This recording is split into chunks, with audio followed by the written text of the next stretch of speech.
US vetoes Gaza and to uphold this ceasefire Council's at responsibility for the maintenance of international peace and security. Colleagues, U.S. opposition to this resolution will come as no surprise.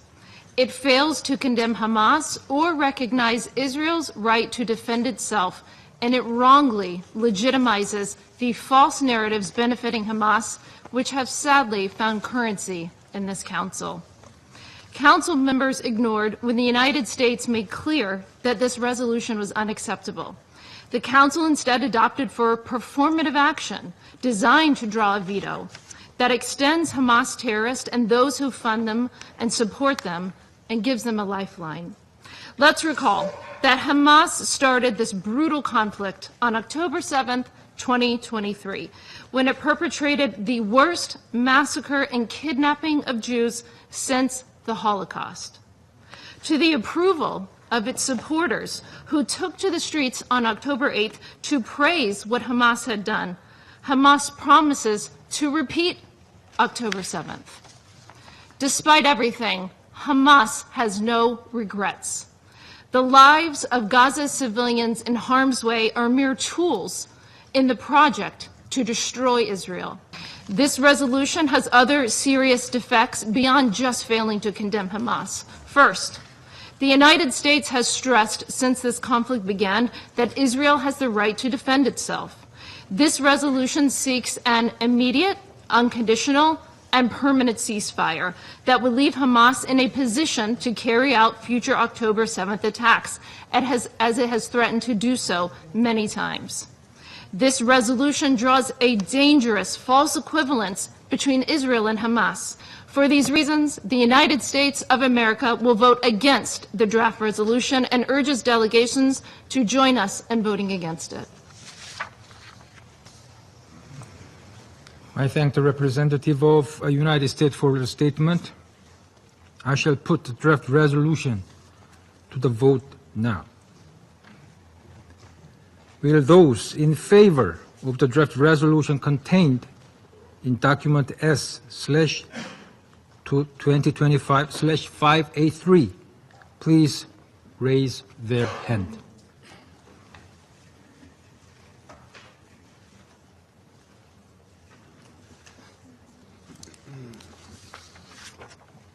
Those against?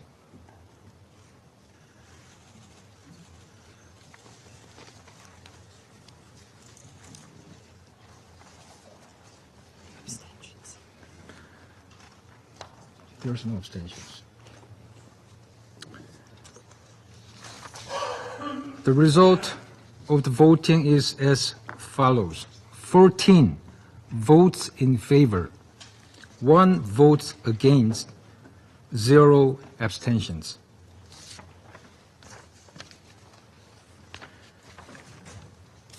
The draft resolution has not been adopted, owing to the negative vote of a permanent member of the Council. I begin my statement today. Gaza Strip and forced displacement of its population. It calls on Israel to put an end to this destructive campaign, which is no longer of the military junta, and to resume as quickly as possible negotiations with a view to a ceasefire and the release of all the hostages. Because there were several references to a report that was released earlier this week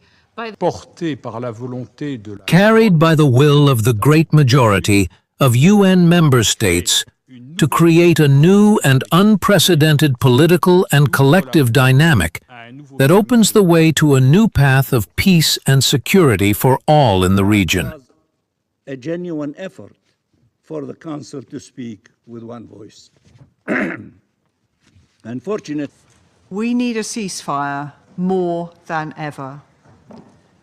And yet Israel's reckless expansion of its military operation takes us further away from a deal which could bring the hostages home and end the suffering in Gaza.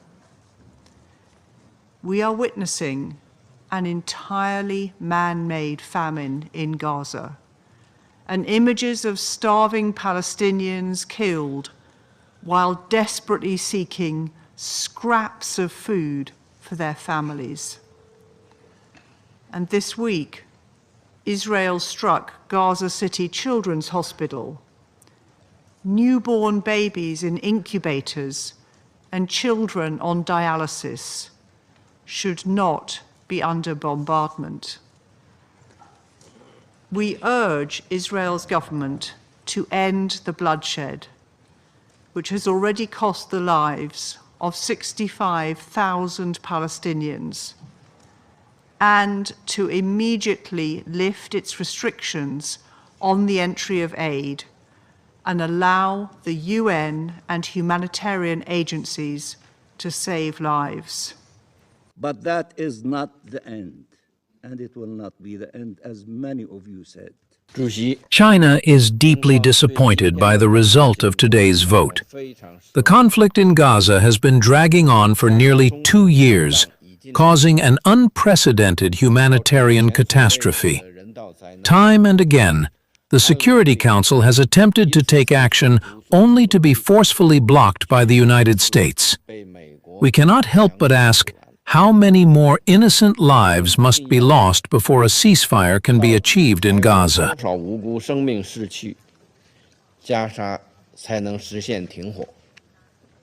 We recognize and thank all those who have been taking bold decisions. Babies dying of starvation, snipers shooting children in the head, civilians killed en masse, families displaced again and again from ruins to ruins and from death to death.